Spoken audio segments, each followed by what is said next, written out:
Welcome. If you want to use one hand mode in your SONY Xperia 1, let's go for the settings. Right now we have to go for the search and type here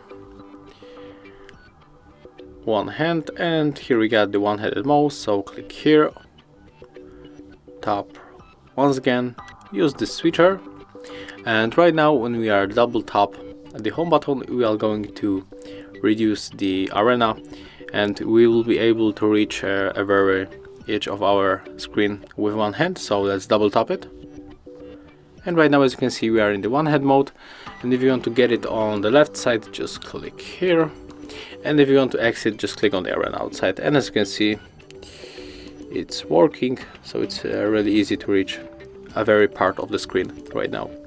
Thank you guys for watching, leave thumbs ups, comments and subscribe to our channel.